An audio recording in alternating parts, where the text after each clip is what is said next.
जय हिंद। स्वागत है आपका लर्निंग एंड लीडिंग चैनल में। तो रीट लेवल 1 का जो डॉक्यूमेंट वेरिफिकेशन का जो प्रोसेस चल रहा है, मैंने आपको डॉक्यूमेंट्स तो बता ही दिए थे। अब लगभग काफ़ी सारे स्टूडेंट्स ने जो ऑनलाइन प्रक्रिया थी वो पूरी कर ली होगी, लेकिन कुछ महत्वपूर्ण बिंदु या फिर जो गलतियां हो जाती हैं इस प्रोसेस में, उन गलतियों के बारे में डिस्कस करेंगे।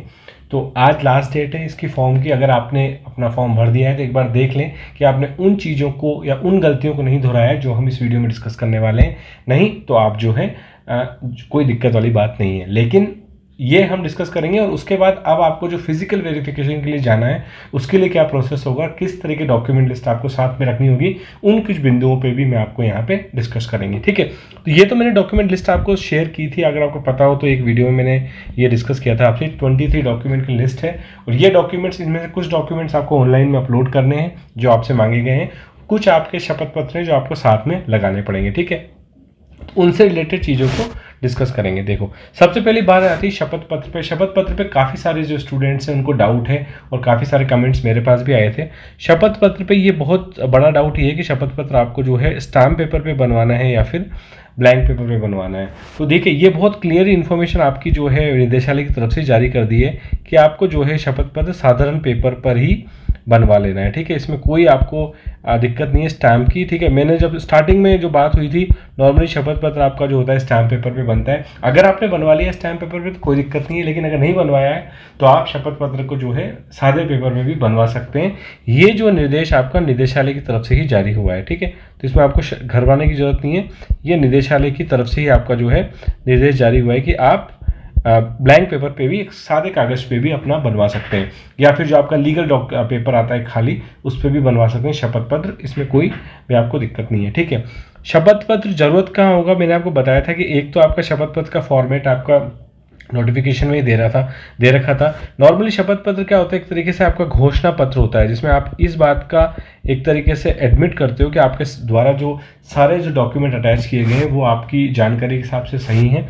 एक तो आपका घोषणा पत्र फॉर्म में होता है, एक आपका कोई ना कोई सी अगर आपकी गलती है या कोई डॉक्यूमेंट आपके पास जो है, जैसे कि कई मेरे स्टूडेंट से पूछा था कि जैसे नाम आपकी स्पेलिंग मिस्टेक है या फिर कुछ डेट ऑफ बर्थ में कुछ डिफरेंस है, वो है, उस सिलसिले में भी आप एक शपथ पत्र अटैच कर सकते हो, उस बात को शपथ करते हुए कि मैं ये जो भी इन्फॉर्मेशन है ये गलत है, जो सही इन्फॉर्मेशन है मैं शपथ पत्र में दे रहा हूँ। ठीक है, तो इस तरह की इन्फॉर्मेशन भी आप इसमें दे सकते हो। तो ये शपथ पत्र का मेनली आपका यूज़ होता है। ठीक है, बाकी बात करें डॉक्यूमेंट्स की, तो ये सारे डॉक्यूमेंट मैंने आपसे डिस्कस किए थे। गवर्नमेंट ने जो डॉक्यूमेंट्स मांगे हैं, लगभग ये 16 डॉक्यूमेंट का जो आपका ऑप्शन दिया हुआ था वेबसाइट पे, आपने लगभग काफ़ी सारे स्टूडेंट्स से अपलोड कर दिए होंगे क्योंकि आज लास्ट डेट है।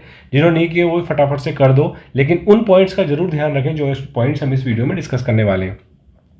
एक बहुत इंपॉर्टेंट पॉइंट आता है आपका सर्टिफिकेट वाले केस में, जो कि मैं आपको यहाँ पे डिस्कस करना चाहता हूँ कि सर्टिफिकेट वाले केस में आपको ध्यान ये रखना है कि काफ़ी सारे स्टूडेंट्स हैं जिनके पास ये डाउट है जिनको कि जो आपका सर्टिफिकेट है, जैसे कि 10th का 12th का सर्टिफिकेट मांगा है, क्योंकि नॉर्मली क्या है कि नए जो सर्टिफिकेट आ रहे हैं, नए जो सर्टिफिकेट हैं उनमें क्या है कि जो मार्कशीट होती है वो मार्कशीट और आपका जो सर्टिफिकेट होता है वो अटैच ही होता है। नॉर्मली सर्टिफिकेट कम मार्कशीट होती है वो, तो उस केस में तो आपका जो है सिंगल पेज आप स्कैन करा के और दे सकते हो। लेकिन अगर प्रीवियस टाइप के लगभग आपके मान के चलूँ कि अगर आपका 2002, 1999 उस टाइम के अगर आप पास आउट हैं तो वहाँ पे आपकी जो मार्कशीट होती थी और जो आपका सर्टिफिकेट होता था वो अलग अलग होता था। ठीक है, ये बात आपको ध्यान रखनी है, मार्कशीट और सर्टिफिकेट आपका अलग अलग होता था। तो आपको इस केस में क्या करना है कि आपको ये जो सर्टिफिकेट वाला जो ऑप्शन है, इसी में ही आपको दोनों पेज को स्कैन कर लेना है, या तो अगर आपका बैक टू बैक है तो भी, या फिर आपको दोनों पेज को स्कैन कर लेना है और एक ही पीडीएफ आपको जो है अपलोड करनी है, किसमें, 10th की और 12th की अलग अलग। ठीक है, पीडीएफ की साइज आपको पता ही होगा 200 KB जो है, अब बढ़ा के कितना कर दिया उसको, 300 KB कर दिया। तो ये साइज का आप ध्यान रखें, विशेषकर कि आपने जो भी अपना पीडीएफ अपलोड किया है। लेकिन इस वाले केस में 10th और 12th वाले केस में आपको ध्यान रखना है कि आप जो है अपना सर्टिफिकेट भी इसके साथ अपलोड करें अलॉन्ग विद द मार्कशीट। तो सिंगल पेज में ही आप स्कैन कर लें। यही आपका रीड की मार्कशीट के साथ भी है। ठीक है, रीड की मार्कशीट मतलब आपका सर्टिफिकेट ही है, जो आपकी जो सर्टिफिकेट आपने इशू किया था वहाँ से, उसका आपको स्कैन करके और यहाँ पे जो है अपलोड करना है पॉइंट नंबर 2 में। ठीक है, स्कैन करके आपको पीडीएफ फॉर्म में अपलोड करना है। ठीक है, तो ये बात आपको ध्यान रखनी है, सर्टिफिकेट और आपका मार्कशीट दोनों चाहिए, दोनों साइड को स्कैन करके डालें। अगर आपने ऐसा नहीं किया है तो आपको री अपलोड करने का भी ऑप्शन दिया जा रहा है, आप री अपलोड भी कर सकते हो, क्योंकि आज जो है लास्ट डेट है, ठीक है। साइज़ का विशेष ध्यान रखना है, क्योंकि साइज़ तो इंटरनेट की होती है, आप अगर साइज़ उसमें नहीं दोगे तो एरर आ जाएगी।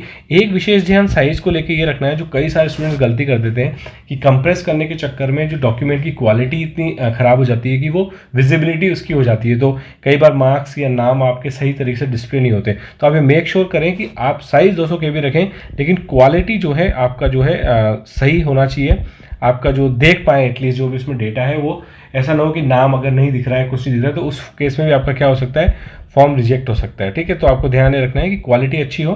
तो उसका तरीका ये है कि आप एक बार अपलोड करने के बाद एक बार रिव्यू कर लें, और किसी भी डॉक्यूमेंट में आपको ऐसा लगता है कि विजिबिलिटी सही नहीं आ रही है तो आप उस डॉक्यूमेंट को री अपलोड कर सकते हैं, ठीक है। ये ऑप्शन आपको दिया गया है कि डॉक्यूमेंट को क्या कर सकते हैं, आप री अपलोड कर सकते हैं, ठीक है। तो ये बात हो गई हमारी किसकी, डॉक्यूमेंट री अपलोडेशन की, इन केस अगर क्वालिटी आपको सही नहीं मिलती है तो, ठीक है।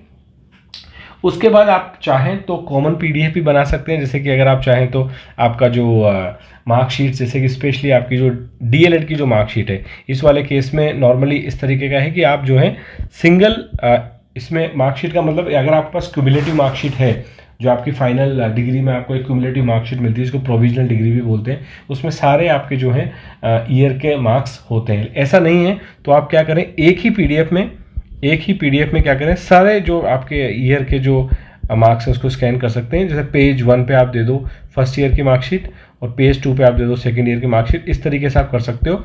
आप क्योंकि 300 KB साइज़ कर दिए तो ऐसी दिक्कत नहीं आएगी, 300 KB साइज़ में आपका हो जाएगा। अगर नहीं होता है तो आप कंप्रेशन के जो टूल्स होते हैं उनको यूज़ करके PDF को और कंप्रेस कर सकते हो।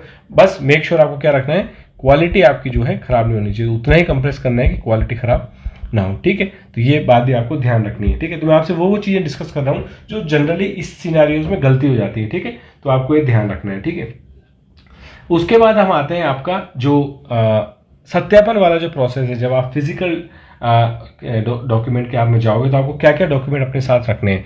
तो आपको ध्यान रखना है सत्यापन के समय जब आप जाओगे तो जो सारे डॉक्यूमेंट आपने यहाँ पे अपलोड किए हैं उसकी आपको ओरिजिनल, ठीक है, उसकी ओरिजिनल आपके पास होना चाहिए, और एक आपके पास क्या होना चाहिए, उन सब डॉक्यूमेंट की प्रतिलिपि होनी चाहिए। यानी कि आप क्या करो, उन सब डॉक्यूमेंट्स का एक अटेस्टेड करवा के उसका एक सेट बना लो, अलॉन्ग विद द आपकी जो चेकलिस्ट मैंने आपको बताई थी, चेकलिस्ट जो साइट पे दी हुई है, चेकलिस्ट को भरना है, और चेकलिस्ट में आपको क्रमांक भी भरना है कि आपने जो डॉक्यूमेंट संलग्न किए हैं वो किस क्रमांक में किए हैं, ठीक है। जैसे कि अगर पहला आपका जो डॉक्यूमेंट है वो 10th की मार्कशीट है, दूसरा डॉक्यूमेंट क्या है, तीसरा डॉक्यूमेंट क्या है, उसके बाद तीसरे पेज नंबर से, तो आपको क्रमांक डालना है और वो क्रमांक आपको वहाँ पे लिखना पड़ेगा चेकलिस्ट में, ठीक है। तो ये चीज़ तो आपकी दूसरी होगी, आपकी चेकलिस्ट पूरी भरी हुई जिसमें आपको क्रमांक डालना है। अगर आपको चेकलिस्ट में कोई डाउट है तो आप मेरे को कमेंट सेक्शन में बता सकते हो, मैं चेकलिस्ट का भी आपको एक वीडियो बना दूंगा, ठीक है, जब आप डॉक्यूमेंट वेरिफिकेशन के जाओगे। ये बात आपको ध्यान रखना है। और पोर्टल पे जो जो आपने डॉक्यूमेंट अपलोड किए हैं, ठीक है, इसका ओरिजिनल और ये लेके जाना है, ये बात तो हमारी होगी।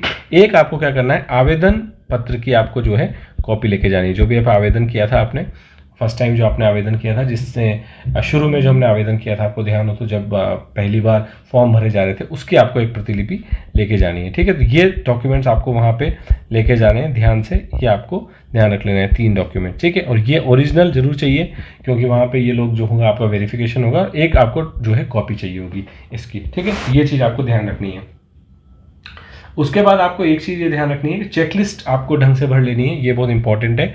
और चेकलिस्ट में जो क्रमांक वाला जो पार्ट है, वो क्रमांक वाले पार्ट में अगर आपको कन्फ्यूजन है तो मुझसे कमेंट सेक्शन में पूछो। वैसे क्रमांक बहुत इजी है, कुछ नहीं करना है आपको। आपकी जो डॉक्यूमेंट में आप जो फाइल बनाओगे, उस फाइल में आपको बस ये देखना है, हर डॉक्यूमेंट पे अपना एक क्रमांक डाल देना है और उस क्रमांक को आपको उस चेकलिस्ट में भर देना है, ताकि कोई आपकी उस फाइल को चेक करे तो डायरेक्टली क्रमांक से आपका जो है वेरीफाई कर ले कि वो आपका डॉक्यूमेंट जो किस क्रमांक नंबर पे लगा हुआ है, ठीक है। शपथ पत्र जो होगा आपका सबसे लास्ट में आएगा, ठीक है, ये बात ध्यान रखना, शपथ पत्र आपका सबसे लास्ट में आएगा। यानी कि अगर आपने ये जो 16 डॉक्यूमेंट यहाँ पे जो अपलोड किए हैं, इनमें से जो भी आपके कैटेगरी के हैं, हो सकता है आपको डाइवर्स डिग्री आपने अपलोड नहीं की हो, अगर आप इसमें नहीं हो तो 12th आपने नहीं किया होगा, जो जो डॉक्यूमेंट आपकी कैटेगरी के, आपकी कास्ट सर्टिफिकेट के हिसाब से हैं, उन डॉक्यूमेंट की लिस्ट प्लस आपका शपथ पत्र क्या होगा, सबसे लास्ट में आ जाएगा, अगर आपने शपथ पत्र, घोषणा पत्र जो भी बनवाया हुआ है, ठीक है। और मेडिकल सर्टिफिकेट, वो सब जो भी होंगे डॉक्यूमेंट जो आपके इस वाली लिस्ट में दे रखे हैं मैंने, यहाँ पे जो दिए हुए हैं आपके डॉक्यूमेंट्स, वो डॉक्यूमेंट्स आपके जो हैं इन 16 के बाद में लिस्ट में आ जाएंगे, ठीक है। तो ये आपको ध्यान रखना है। उसके बाद अब बात करते हैं आपका जो एक है कि फ़ोन नंबर और मेल आईडी, इस टाइप की चीज़ अगर आपको मॉडिफाई करवानी है, ठीक है। तो फ़ोन नंबर और मॉडिफाई वाले से पहले मैं आपको बताना चाहता हूँ कि फ़ोन नंबर और मेल आईडी जो भी आपने भरा है फॉर्म के टाइम पे, वही phone number mail ID activate रखें, क्योंकि आपकी जो भी सूचना होगी वो सूचना क्या होगी, इसी फ़ोन पे आने वाली है, इसी मेल पे आने वाली है। अगर आपने ये मिस कर दिया तो आपको कई सारी इन्फॉर्मेशन जो है मिस हो जाएगी, तो ये ध्यान रखें। अगर आपको ये चेंज करवाना है तो आप कार्यालय में ही जाके करवाना पड़ेगा। आप कार्यालय में एक एप्लीकेशन देके और अपना फ़ोन नंबर और अपना मेल आईडी चेंज करवा सकते हो, ठीक है। तो इसमें आपको कोई दिक्कत नहीं होनी चाहिए, ठीक है। शपथ पत्र की मैंने आपसे बात कर ही ली कि आपको जो है क्रमांक लगा के चेकलिस्ट में उसका क्रमांक नंबर अंकित कर देना है। उसके बाद आपका एक जो पॉइंट आता है आपका डीलेड वालों के लिए, एक आता है, एक स्पेसिफिक पॉइंट आता है। और ये जो क्वेश्चन है आपका, जो कमेंट सेक्शन में मेरे से पूछा गया था, और ये क्वेश्चन आपका जो है वेबसाइट में भी एफएक्यू में पूछा गया था कि आपका जो सेकंड ईयर की मार्कशीट लगानी है या फिर जो है आपको सारी ईयर की मार्कशीट लगानी है। तो ये डीएल की मार्कशीट यहाँ पे पूछी है ना, इस वाले सिनारियो में आपको ध्यान रखना है कि आपको जो है यहाँ पे एवरी ईयर की मार्कशीट को लगाना है। एवरी ईयर की मार्कशीट को स्कैन करके सिंगल पीडीएफ में स्कैन करके लगाना है, ठीक है। और सिंगल पीडीएफ में स्कैन करके 300 KB की उसकी साइज़ में लिमिट में उसको करना है, ठीक है। तो हर वर्ष की मार्कशीट व प्रमाण पत्र दोनों, ठीक है। प्रमाण पत्र तो आपका एक ही होगा, फाइनल जो आपका डिलेड होगा, लेकिन जैसे आपका 3 साल का है तो आपको फर्स्ट ईयर की मार्कशीट, सेकेंड ईयर की मार्कशीट, थर्ड ईयर की मार्कशीट, ये एक एक पेज में आ जाएगी। उसके बाद फोर्थ पेज में आपको रखना है अपना क्या, प्रमाण पत्र, ठीक है। ये आपकी सिंगल पीडीएफ बन जाएगी और इस सिंगल पीडीएफ को आप क्या कर सकते हो, इस वाले सेक्शन में अपलोड कर सकते हो।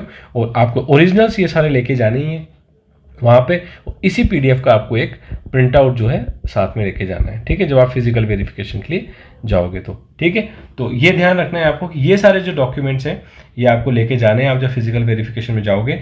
तो इसमें कोई गलती ना करें, क्योंकि ये क्या होता है कि आपकी बहुत ही यहाँ पे जो भी आपने मेहनत की है, मार्क्स लेके आए, वो सारे आपके यहाँ पे इन डॉक्यूमेंट की वजह से, अगर आप नहीं सीरीज़ में लेके जाते हो, चेकलिस्ट में कोई गलती हो जाती है तो आपको दिक्कत हो सकती है, ठीक है। चेकलिस्ट को कैसे भरना है, अगर आपको डाउट है तो मेरे को एक बार आप कमेंट सेक्शन में जरूर बताओ। वैसे चेकलिस्ट बहुत ईजी है, करना कुछ नहीं है आपको, जो फाइल आपने बनाई है उसका क्रमांक आपको वहाँ पे डालना है बस चेकलिस्ट में, और जो चेकलिस्ट एज इट इज़ उसमें जो इन्फॉर्मेशन दी हुई है वो इन्फॉर्मेशन आपको भरनी है, ठीक है। तो ये इन्फॉर्मेशन मैं आपके साथ शेयर करना चाहता था। होप चैनल को अभी तक आपने देखा है, वीडियो को तो सब्सक्राइब कर ही लिया होगा, नहीं किया हो तो सब्सक्राइब कर लें। तो इस तरह की जो इन्फॉर्मेशन होगी वो हम बैक टू बैक आपके लिए लाते रहेंगे। जहाँ तक कि अगर रीट 2022 की बात है तो उसका क्रैश कोर्स हमने लॉन्च कर दिया है।